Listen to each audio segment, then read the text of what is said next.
आदरणीय राजनाथ सिंह जी, लेखक द्वय श्री उदय माहौरकर जी, श्री चिरायु पंडित जी और प्रकाशक महोदय श्रीमान कपीश मेहरा जी, श्रद्धेय संतवृंद, उपस्थित नागरिक सज्जन, माता भगिनी, मैं एक मजाक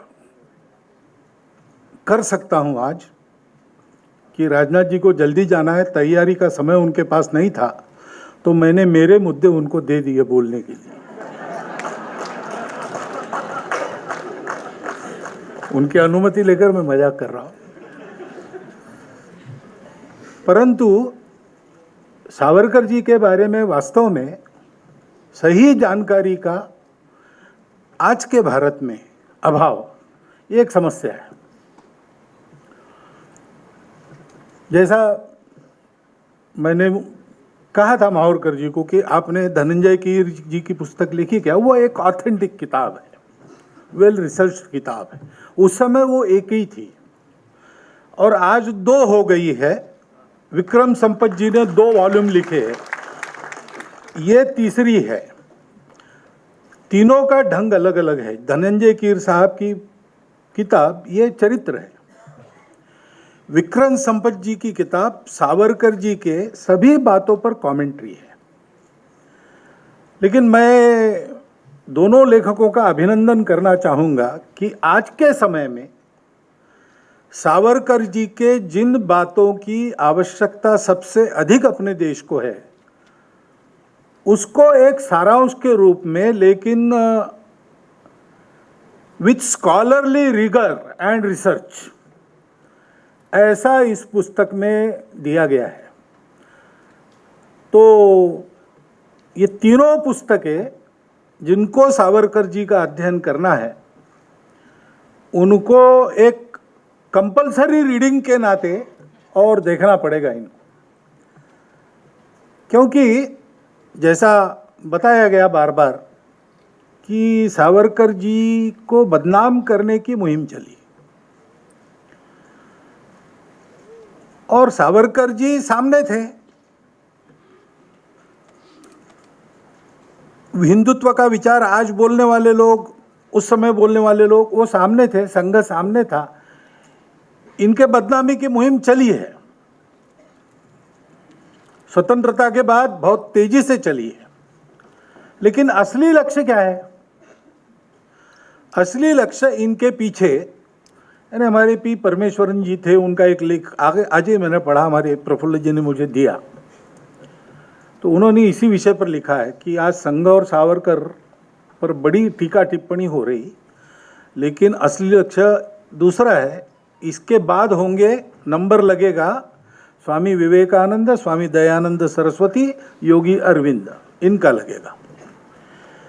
क्योंकि जो भारत की वास्तविक राष्ट्रीयता है, उसका प्रथम उद्घोष इन तीनों ने किया है। और सावरकर जी को टीका का लक्ष्य बनाते समय ऐसा भी लिखा गया है कि सावरकर जी ऐसे क्यों बने, इन 3 लोगों के विचारों के कारण ऐसे बने। क्योंकि लक्ष्य व्यक्ति नहीं है, लक्ष्य है भारत की ये राष्ट्रीयता जो पूरे दुनिया को जोड़ने का एक मार्ग उजागर करती है। और लोग जुड़ जाए तो जिनके दुकान बंद होंगे, उनको लगता है कि ये नहीं होना चाहिए। और स्वाभाविक है, वो विचार मानवता का ही है। उस मानवता के विचार को ही अपनी भारतीय परंपरा की भाषा में धर्म कहा जाता है। अब धर्म यानी पूजा मानेंगे तो वो तो जोड़ता नहीं है, पूजा है, अलग अलग है, सबकी अलग अलग है, उससे विशिष्ट आइडेंटिटीज बनती है, उसकी मान्यता होनी ही चाहिए।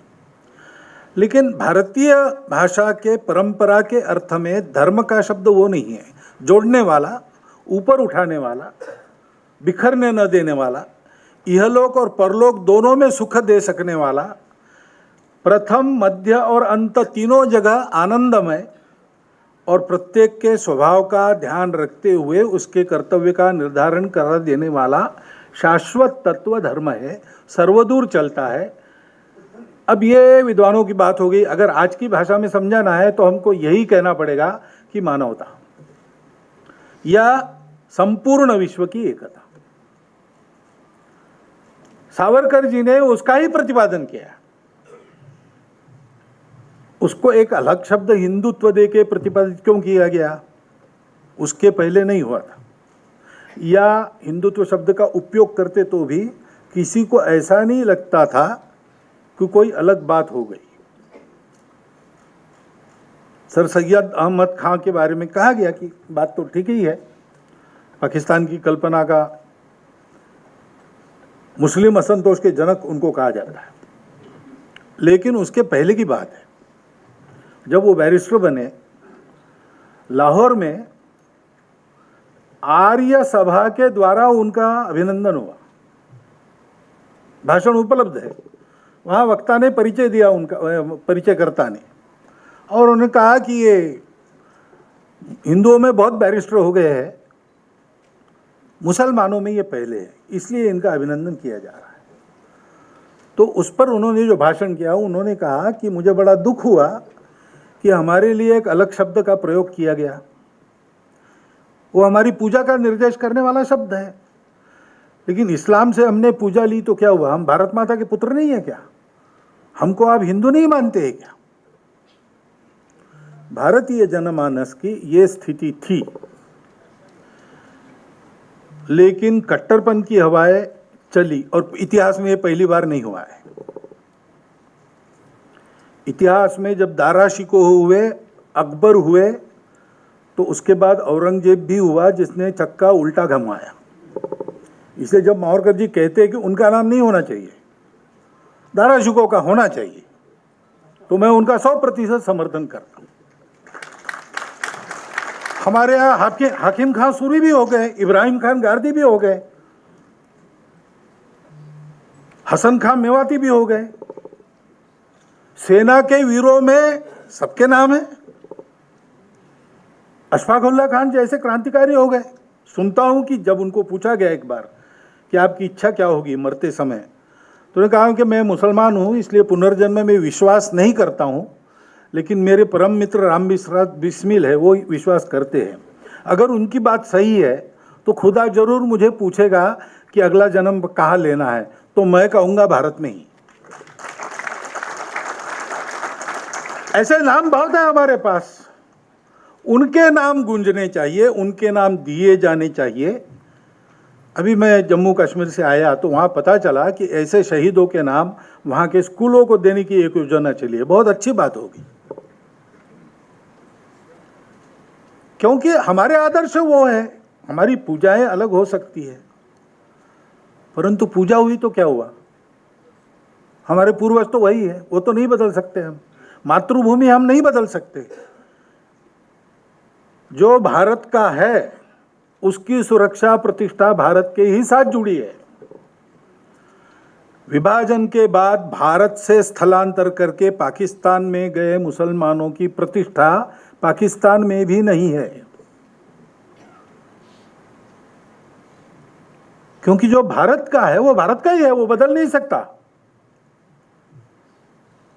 और हम सब पर एक उदारवादी संस्कृति, उदारवादी यानी उदारतामय संस्कृति का सब पर परिणाम है। उसी की विरासत हमको आगे ले जाती है, उसी के कारण हम सब लोग यहां मिलकर रह रहे हैं। वही हिंदुत्व है, उसका पहले उद्घोष करने की जरूरत ही नहीं पड़ती थी। सावरकर जी ने भी कब किया? सन 1857 का स्वातंत्र्य समर उन्होंने लिखा, पहले कारणों की मीमांसा की और बाद में कैसा शुरू हुआ स्वातंत्र्य समय, इसका जो वर्णन है उसको पढ़िए। उन्होंने लिखा है कि हिंदू राजाओं का भगवा झंडा और मुसलमान नवाबों का चांद तारा हरे रंग पर, दोनों साथ साथ अंग्रेजों के यूनियन जैक के खिलाफ खड़े हो गए। अभी अभी गाजियाबाद में एक पुस्तक का मैंने विमोचन किया था, तो उस पुस्तक के लेखक ने कहा कि वो जो माहौल था वो हमने आगे होने नहीं दिया, ये हमारी गड़बड़ हो गई। खिलाफत ये दूसरी गलती हमारी है। मुसलमानों के लिए बोल रहे थे। ये माहौल बना था, लेकिन उसको फिर वहाबियों के प्रभाव ने बदल दिया। और अंग्रेजों को ध्यान में आया कि हम यहाँ आश्वस्त नहीं दे सकते कभी भी, यहाँ के सब लोग, इनकी भाषाएं अलग है, प्रांत अलग है, पूजाएं सब कुछ अलग है, और बाहर से भी आई पूजा एक है यहाँ पे, फिर भी हमारे खिलाफ सब एक होके हमको यहाँ से भगा देंगे। अगर हमको यहाँ स्थिरपद होकर राज्य करना है, इस देश की लूट को चालू रखना है, तो इनको तोड़ना पड़ेगा। तो जो अनेक विभाजन उन्होंने खड़े किए, उसमें एक ये विभाजन भी जो कट्टरपन के कारण बनना शुरू हो गया था, उन्होंने उसको और चौड़ा किया। इसका अनुभव सावरकर जी ने अंडमान के जेल में लिया। उनका हिंदुत्व ये जो ग्रंथ है वो अंडमान से वापस आने के बाद लिखा गया है, क्योंकि जब ये कोलाहल होने लगा कि हम एक नहीं है, हम दो है, हमारे यहाँ हमारी पूजा अलग है इसलिए हम अलग है, आपकी पूजा अलग है, तब ये जोर से कहना पड़ा कि पूजा के आधार पर भेदभाव न करने वाली यहाँ की राष्ट्रीयता है, वो हिंदू राष्ट्रीयता है, और इसलिए हम अलग नहीं है। लोग गुंडागर्दी का सहारा लेके और इसको गले उतारने की कोशिश कर रहे थे, इसलिए कठोर शब्दों का उपयोग करना पड़ा।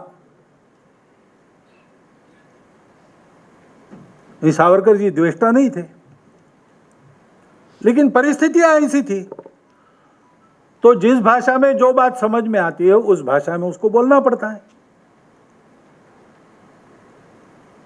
अपनी बात समझाने के लिए या शास्त्रार्थ करने के लिए जब लोग बोलने लगते हैं तो आवाज तपती है ना, वो शत्रु थोड़ी है। हमारे संसद में क्या होता है, मारपीट ही नहीं होती बस, बाकी तो सब होता ही है। लेकिन बाहर आने के बाद एक ही जगह चाय पीते हुए सब मिलते हैं, हंसी मजाक सब चलते हैं, शादी ब्याह में एक दूसरे के घर जाते आते हैं। तो ये सब समझते हैं कि उस परिस्थिति में उस प्रकार की बात होती है। सावरकर जी का हिंदुत्व, विवेकानंद का हिंदुत्व, इनका हिंदुत्व, ये ऐसे बोलने की फैशन हो गई। हिंदुत्व एक ही है, वो पहले से है और आखिर तक वही रहेगा, वो सनातन है। सावरकर जी ने उसका उद्घोष जोर से करना आवश्यक समझा परिस्थिति को देखकर, और हम जानते हैं अब इतने वर्षों के बाद स्वतंत्रता के 75वें वर्ष पर दहलीज पर खड़े होके हम जब परिस्थितियों को देखते हैं, हमको ध्यान में आता है कि वो जोर से बोलने की तब भी आवश्यकता थी। सब बोलते तो शायद विभाजन नहीं होता, क्योंकि जिनको समझाया जा रहा था हमारे देश में कि आप अलग हो, आपकी पूजा, आप अलग रहो नहीं तो ये खा जाएंगे आपको, यही डर भरा गया ना। उनको हमको ये समझाना था कि भाई इस देश में ऐसा कभी हुआ नहीं है, बाकी सारे देशों में ऐसा हुआ है दुनिया में, लेकिन हमारे यहाँ तो विश्व का हर देश जब भी दिग्भ्रमित हो लड़खड़ाया, सत्य की पहचान करने इस धरा के पास आया, भूमिया हर दलित को पुचकारती, हर पतित को उद्धारती। ऐसा हमारा देश है, यहाँ जितने आए उतने विद्यमान है और सब चल रहे हैं और सबका स्वागत है, स्वीकार है। इसलिए अलगाव की बात मत करो, विशेष अधिकारों की बात मत करो। एक बार प्रमोद जी महाजन नागपुर में आए और पहली बार नागपुर के मोमिनपुरे में उनका कार्यक्रम रखा गया, सार्वजनिक भाषण। बीजेपी के प्रति कुतूहल लोगों का जाग रहा था। मैं तो बीजेपी में काम वगैरह करता नहीं हूँ, किया नहीं है, लेकिन मैं संघ का प्रचारक हूँ, तो समाज में क्या चलता है मेरे कान पर आता, और मैं उस समय नागपुर का प्रचारक था। तो सिलेक्टेड मुसलमानों के बुद्धिजीवी ऐसे 750 लोगों को बुलाया था, 1000-1200 लोग थे उस सभा में, बुलाए वो तो सब आए ही थे। प्रमोद महाजन ने वह विषय रखा कि देखो हम राम मंदिर वाले हैं, उसके लिए आंदोलन कर रहे हैं और हमको आपके वोटों की बिल्कुल आशा नहीं है, तो ये सभा आपको आपके वोट प्राप्त करने के लिए नहीं है, हम क्या सोचते हैं वो बताने के लिए।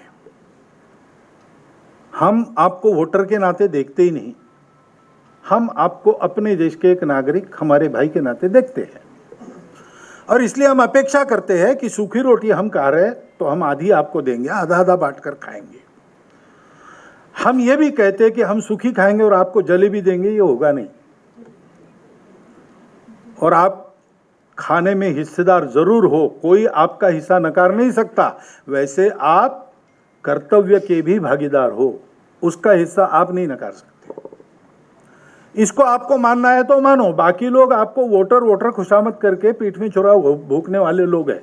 हमारी भाषा सरल है, हम क्या करने वाले बता रहे थे, अपीजमेंट ऑफ नन, ये हमारा नारा है, well being of all, appeasement of none. Savarkar ji ने यही कहा था। स्वतंत्रता की उनकी जो कल्पना थी, उसमें जैसे जो जो उत्तम उदात्त उन्नत महन मधुर वह सब, स्वतंत्रता भगवती तेरे साथ इस भूमि पर आएगा, ये उनकी आशा थी। और तंत्र के बारे में उन्होंने बहुत गहन विचार करके बातें कही थी। एक के बाद एक उनकी भविष्यवाणी सत्य होती हुई हमने अनुभव की है। स्वतंत्र भारत हुआ तब उन्होंने कहा कि युवाओं का मिलिटराइजेशन होना चाहिए, क्योंकि हमको लड़ना पड़ेगा। एक तो देश खंडित हुआ है, शांति के लिए देश के विभाजन को हमने मान्यता दी, लेकिन ये सदा की झंझट मोल ली हमने, अब हमको शांति नसीब नहीं होगी, इसलिए तैयार रहना पड़ेगा। उस समय भारत के शायद संरक्षण विभाग में विचार ये चला था कि अब तो सेना की कुछ आवश्यकता नहीं, तो क्यों न कुछ फैक्ट्रीज लगाई जाए जिसको सेना चलाए। और 62 में दिखा दिया सेना की कितनी आवश्यकता है। तब से बातें बदली, लेकिन अभी अभी तक यही चल रहा था कि सुरक्षा नीति चलेगी परराष्ट्र नीति के पीछे पीछे। इसलिए कोई कुछ कर रहा है, नहीं नहीं नहीं नहीं, चुप रहो, क्योंकि दुनिया क्या कहेगी।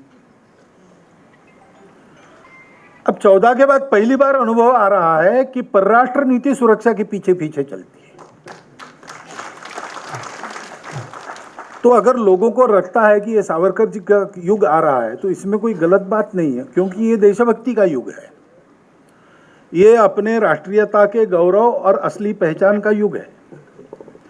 ये अपने देश के सब लोगों को उनके जाति, धर्म, पंथ, भाषा, प्रांत को बिना देखे कर्तव्य और अधिकार दोनों में बराबरी की भागीदारी सिखाने वाला युग है। हिंदुत्व का अर्थ यही होता है ना। हिंदुत्व का अर्थ पूजा से संबंध जो है, तो पूजाएं अनेक हैं, there are many religions Bharat में, और वो अपना अपना है। अभी नवरात्रि चल रही है, आप में से कुछ लोगों ने व्रत रखा है, कुछ लोगों ने नहीं रखा है, तो व्रत रखने वाले पुण्यवान है और नहीं रखने वाले पापी है, ऐसा तो हिंदू नहीं मानता। आप में से कुछ लोग हैं जो शाक्त नहीं है, वो गणपति जी की उपासना करते हैं, उन्होंने उपवास उस समय कर लिया, अब नहीं कर रहे, तो कोई विरोधी तो नहीं हो गए। हिंदुत्व का विचार यह है कि भाई अस्तित्व मूल में एक है, और अलग दिखने से आदमी अलग नहीं होता। बाकी दुनिया कहती है एक होना है तो एक सा होना चाहिए, unity is not possible without uniformity. हमारे यहाँ बिल्कुल अलग विचार है, हम कहते हैं विविध होना, अरे हमारा आनंद है, हमारा उत्सव है, हमारा अधिकार भी है, सृष्टि का श्रृंगार भी है। भगवान को लगा मैं एक हूं अनेक हूं, इसलिए तो सृष्टि उत्पन्न हुई, तो हम अनेक हो रहे हैं, ये आनंद की बात है।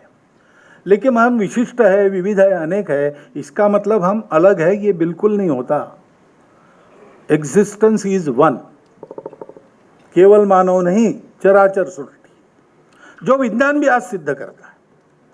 सावरकर जी शुद्ध वैज्ञानिक मनोवृत्ति के थे, अभी बताया सावरकर जी यानी तर्क, किसी भी बात को उन्होंने आंख मूंद कर स्वीकार नहीं किया।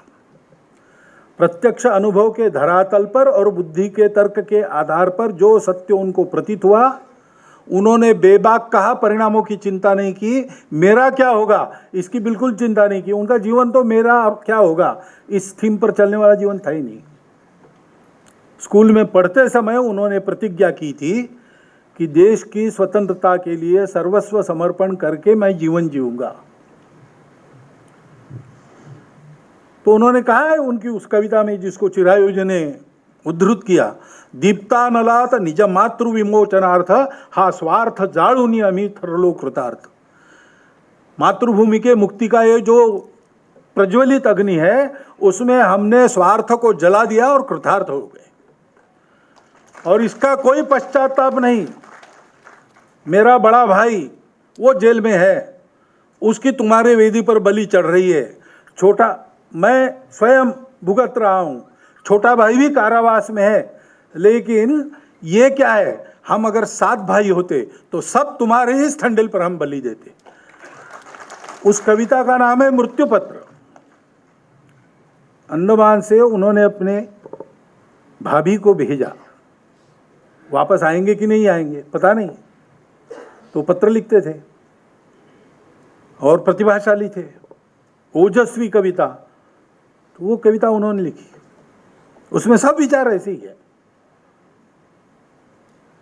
ऐसे प्रखर व्यक्तित्व वाले सावरकर जी, वो किसी बात को आंख मूंद के स्वीकार नहीं करते थे। उन्होंने बहुत चिंतन किया, परिस्थिति का चिंतन किया। आप ये मत समझिए कि मुसलमानों के शत्रु थे, उनकी उर्दू गजलें भी है एक से एक। अंडमान में वहां के बंदियों को उन्होंने अपनी उर्दू गजलें भी सुनाई। वहां मुसलमान बंदी भी थे, स्वातंत्रवीर भी थे। तो इतना उनका अध्ययन निरीक्षण था और सबके मनों को वो जानते थे। तो सज्जनों से कैसा व्यवहार करना और दुर्जनों से कैसा व्यवहार करना आता था। मुख्य पाला उनका दुर्जनों से पड़ा, तो उनकी भाषा वैसी हो गई। अब लड़ाई में थे तो लड़ाई में तो कोई लड़ने वाला संधि की बात नहीं करता, वो दूसरी एक डिप्लोमेसी पीछे से चलती, उसमें दरवाजे खुले रहते, वो होना चाहिए, होता है। लेकिन जो सामने सेनापति है वो ऐसी भाषा नहीं करता कभी। उनका वो रोल था और वैसा उन्होंने किया। लेकिन हम जानते हैं कि उनके विचारधन को हम समग्रता से देखें और देखें तो जो बात अभी मावरकर जी ने बताई है उनके बारे में, पुस्तक में वेल रिसर्च्ड ऐसी लिखी है, वो 100% सही है। लेकिन ये कैलमनी जो होती है ना, अपने प्रजातंत्र में राजनीतिक विचार के अनेक प्रवाह है और होते ही है। प्रजातंत्र नहीं होता तो भी हमारे यहाँ तो ये माना जाता है कि मतभिन्नता ये स्वाभाविक है। हम संगठन सूक्त कहते हैं, उसमें एक जगह सहचित्त ऐसा शब्द है, बाकी सब जगह समान या सम ऐसा शब्द है। समानो मंत्र समिति समानी समानम मन सहचित्तमेशाम। विनोबाजी भावे कहते हैं कि ऋग्वेदकार मनुष्य को जानते थे, इसलिए उन्होंने ये माना कि चित्त समान है, समिति समान हो सकती है, मन समान हो सकता है, मंत्र समान हो सकता, सब मनुष्य का चित्त समान नहीं होता है कभी। इसलिए मत एक बात के अनेक लोगों के हमेशा अलग अलग होते हैं। लेकिन एक बात होती है कि हमारे मत अलग है तो भी हम एक साथ चलेंगे। ये जहाँ होता है वहाँ मतों का शास्त्रार्थ होता है, एक सहमति बनती है। जिनका नहीं माना गया वो अपना मत उसमें विलीन कर देते हैं और पूरा समूह आगे बढ़ता है, कदम से कदम मिला के आगे बढ़ता है, एक स्वर में बात करता है। हमारी राष्ट्रीयता के ये सारे मूल तत्व है। उसका उद्घोष करने वाले सावरकर जी को, ये जिनको ये उदारता पता नहीं है, उन लोगों ने बदनाम करने का अखंड प्रयास चला है, आज भी चलता है। वास्तविक सावरकर जी के समकालीन अन्य विचार के जो लोग थे,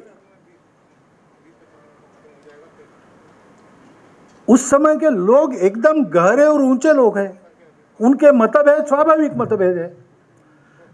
गांधी जी के और सावरकर जी के मतभेद तो जग जाहिर है। कोई ये सिद्ध करने का प्रयास बिल्कुल न करे उनके मत समान थे, ऐसा नहीं है। परंतु गांधी जी की सावरकर जी के बारे में भावना और सावरकर जी की गांधी जी के बारे में भावना एक समान क्षेत्र में प्रामाणिकता से, निस्वार्थ बुद्धि से, सर्वस्व समर्पण करके काम करने वाले कार्यकर्ताओं की आपस में जो होती है वैसी ही थी। गांधी जी का स्वास्थ्य खराब हुआ, चिंतित हो गया सारा देश। सावरकर जी ने वक्तव्य दिया कि गांधी जी जैसा महापुरुष, उसको इसकी आवश्यकता बहुत है देश में, उनके स्वास्थ्य को ठीक रहना चाहिए, रखना चाहिए, और गांधी जी को हमारी विनंती है कि अपने स्वास्थ्य को संभाल कर वो काम करें। और सावरकर जी के बारे में गांधी जी ने क्या कहा बताया। सावरकर जी को ऐसे नापना भी कठिन है, इतना मल्टी डायमेंशनल बहुआयामी व्यक्तित्व उनका था। उत्तम प्रतिभावान साहित्यिक, उनके कविताएं, उनके नाटक, उनके लेख, उत्तम वक्ता, किसी भी विषय का मर्म जानकर उसके बारे में मत व्यक्त करने वाले मर्मज्ञ, समाज की एकता के अत्यंत पुरस्कर्ता और समाज की रूढ़ी कुरीतियों के समूल उच्चाटन, अंधविश्वासों के समूल उच्चाटन के प्रखर पुरस्कर्ता। रत्नागिरी में उन्होंने सामाजिक समरसता के लिए जो काम किया, डॉक्टर अंबेडकर उनको अप्रिशिएट करते थे। उस समय जो तथाकथित उच्च जातियों के प्रमुख थे, यानी धुरीण थे और सक्रिय थे समाज में, डॉक्टर अंबेडकर साहब ने सबसे अच्छा मत सावरकर जी के बारे में व्यक्त किया है। उनके संबंध भी थे।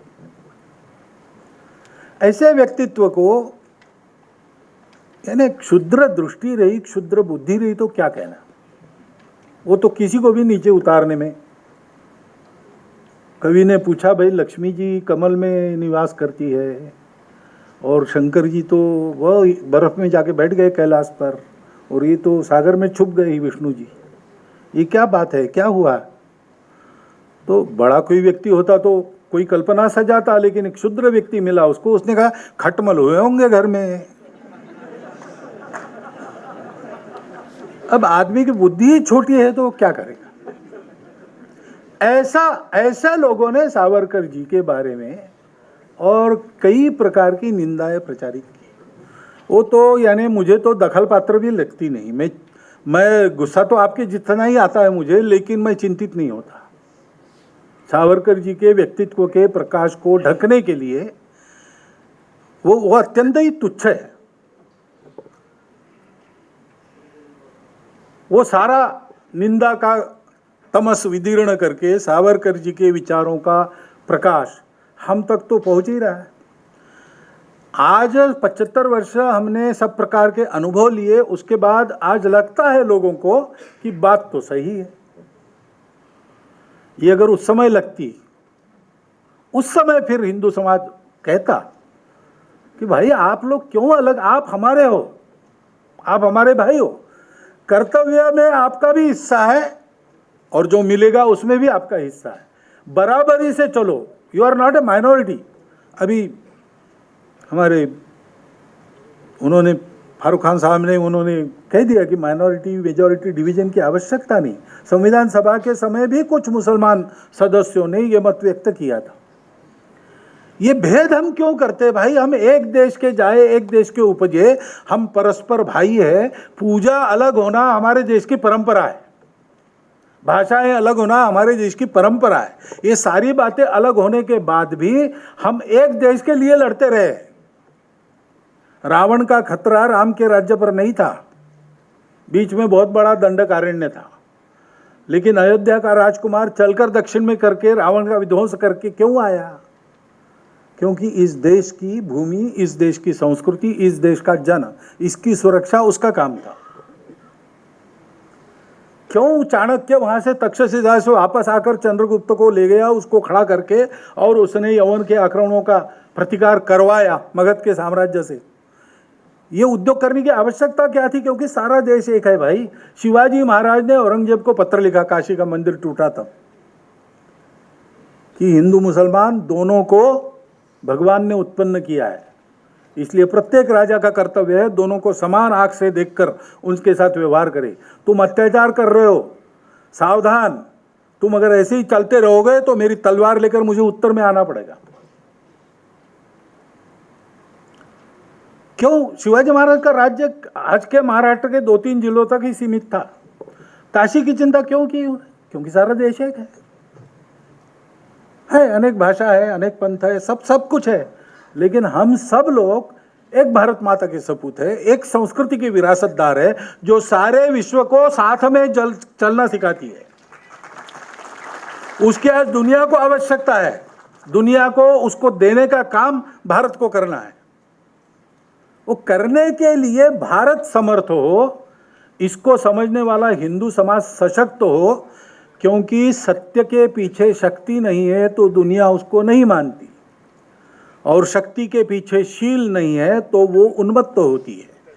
इन बातों को जानने वाले सावरकर जी ने ये बताया है, वो जो आखिरी पैराग्राफ पढ़ के बताया कि ऐसा समर्थ संगठित बल संपन्न हिंदू गीता के अलावा दूसरी बात नहीं कहेगा, वो वसुधैव कुटुंबकम की ही बात करेगा, क्योंकि हमारा यही पसाया दान है हमको पूर्वजों से मिला हुआ, उसी को हमको समय समय पर देना पड़ता है। उसके लिए इस देश में जो प्रत्येक है उसका दायित्व है, समान दायित्व वाले हम लोग हैं। हमारी मातृभूमि विभाजित नहीं हो सकती। अभिनव भारत उनका जो क्रांतिकारी आंदोलन था, उसका सांगता समारोह उन्होंने बाद में कहा, जिसमें पूजनीय गुरुजी उपस्थित थे। उस समय का उनका भाषण है कि हम हिंदू सिंधु के बिना रह कैसे सकते। 1967 की बात है। यानी उन्होंने तब भी यह सोचा था कि भारत एक होना चाहिए, एक होगा। योगी अरविंद ने कहा था कि अब ये विभाजन हो गया तो इसके कारण बहुत भटकाव होगा, लेकिन अंततोगत्वा फिर से अखंड भारत उदीयमान होगा। ये विश्व के लिए आवश्यकता है। आज स्वर्गीय राम मनोहर लोहिया जी की जयंती है।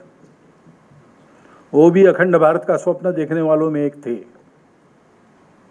आज हम सावरकर जी को स्मरण करें, उनके असली रूप में रंग में उनको देखें। ऐसा देखने के लिए ऐसी पुस्तकों का अध्ययन करें, ऐसी पुस्तकों को घर में खरीद कर रखें, ताकि हमारी नई पीढ़ी भी उसको पढ़े और सही जानकारी ले, और फिर से उस खोई हुई एकात्मता और अखंडता को वापस लाने के लिए संकल्पबद्ध हो। बड़ा साफ साफ प्रकाशक महोदय ने कहा कि हमारे आने से बिखरा बढ़ता है, इसलिए उन्होंने हमको बुलाया है। लेकिन ठीक है, बिखरा बढ़े, मेरी शुभेच्छा तो है ही, परंतु साथ साथ ये संकल्प अगर अपने समाज में बनता है तो लेखक द्वय का जो इतना परिश्रम है, इतने कम समय में इतना गहन अध्ययन कर और ऐसे विषय पर उन्होंने लिखा, लोग क्या कहेंगे पता नहीं, ऐसा उनको लगता था। और प्रकाशक महोदय ने, आजकल हो रहा है ऐसे पुस्तकों का प्रकाशन भी, तो उन्होंने भी इसको प्रकाशित करने का साहस किया। तो वो फालतू नहीं जाएगा अगर ये संकल्प लेकर हम खड़े हो जाएंगे और एक आदर्श भाईचारा युक्त समाज, बल संपन्न समाज, विश्वहितैषी समाज, स्वनिर्भर समाज बनकर खड़े रहेंगे और विश्व को शिक्षा देंगे। वो दिन हम जल्दी देखें। ये शुभकामना आपको विजयादशमी के 2 दिन पहले ही देता हूँ और मेरा भाषण समाप्त।